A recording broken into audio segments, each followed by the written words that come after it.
Had we supplied this type of weaponry a year ago before this invasion, could we have saved off the invasion? Could it be over by now with the Ukrainians succeeding? And even today, one wonders whether if we just allow the Ukrainians to double down and give them everything they need to win this war, could they win it in the next few weeks and months? It's been a brutal day of attacks in Ukraine today, hasn't it? Russia has unleashed 2 waves of missile strikes in the capital Kyiv, in Kharkiv in the east and Lviv in the west. At least 5 people have died and 39 people were injured, including 7 children, after a missile hit a residential building.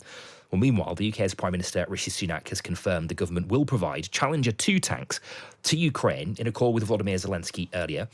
President Zelensky said that the Challenger 2 tanks both strengthen them on the battlefield and send the right signal to other allies. Let's speak to Jamil Jaffer now, who's a founder of the National Security Institute and a former advisor to President Bush. Jamil, good evening. Gerald, thanks for having me.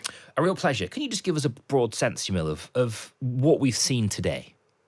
Sure. The latest attacks have been brutal. About 3 dozen missiles fired at Ukraine, hitting targets in Dnipro, a dozen people killed there in an apartment building.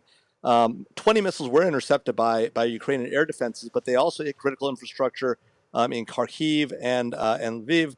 And so obviously yet another concerning strike by the Russians, demonstrating that they are not willing to abide by the standard laws of war, going after civilians, going after civilian targets, critical infrastructure, yet once again.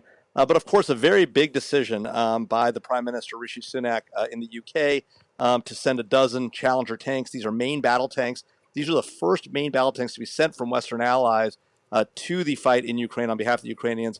These could make a massive difference on the battlefield if they arrive in time to respond to this Russian aggression. Okay, we'll come on to that in more detail in a minute, because I'm keen to get your take on what that means and what Volodymyr Zelensky means when he says that it sends the right signal to other allies.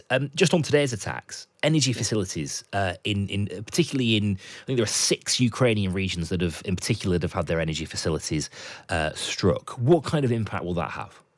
Right. The goal here, of course, of the Russians is to terrorize the civilian population. Their thought is if they can cut off power supplies in the dead of winter, that will break the will of the Ukrainian people to fight. The Russians have been wrong every time when it comes to the will of the Ukrainians to fight. They've been willing to stand up for their country, and while it will be difficult in this winter, and the Russians are making it more difficult with the attacks on the energy grid, the Ukrainian people have demonstrated that they're not willing to stand for this invasion. Okay. We also get the sense, don't we, Jamil, that Russia are intensifying their offensive. We've been hearing reports this weekend of preparations to send more troops from Russia into this war. Just give us a sense of the scale by which Russia could escalate things.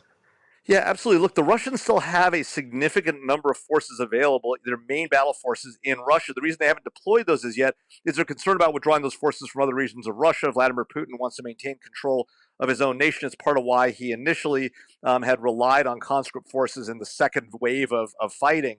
But the Russians do have a significant number of forces they've lost. Estimates vary, but they've lost about 100,000 troops thus far on their side of this conflict. But still more casualties to come, and they have the ability to throw more bodies and more battle tanks and more weaponry at this fight if they choose to do so. Okay, and I think that probably links us quite nicely, actually, to the point that Volodymyr Zelensky was trying to make today when he said that these tanks that Rishi Sunak has committed, these Challenger 2 tanks, send the right signal to other allies. Do you get the sense that Volodymyr Zelensky sees this, the start of the year, as being a really key moment to sort of re-galvanize support in the West? I think he does, and I think he's right, because as the year we've had now almost a year full of war in Ukraine. Certainly in the United States, folks are getting tired of it. Politicians are concerned that the U.S. is spending too much, that we're putting too much weaponry into the fight, and there's an attempt to look hard at those questions. And the fact is, now the British are coming in with significant forces. I mean, a dozen main battle tanks is a big deal. It's going to send a message to the Americans: hey, look.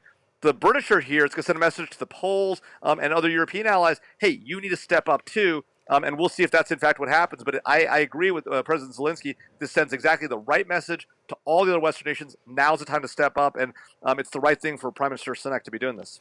How is that call to arms for other nations to step up, a literal call to arms? How is that going? Well, it's been a mixed bag thus far. The U.S. has supplied a tremendous amount of weaponry, as have other allies in Europe, the British in particular, but other allies across the European continent have done a decent effort to get weaponry there. You have to wonder, though, Daryl, had we supplied this type of weaponry a year ago before this invasion, could we have saved off the invasion? Could it be over by now with the Ukrainians succeeding? And even today, one wonders whether if we just allow the Ukrainians to double down and give them everything they need to win this war, could they win it in the next few weeks and months? Okay. What kind of impact will Challenger 2 tanks have in Ukraine?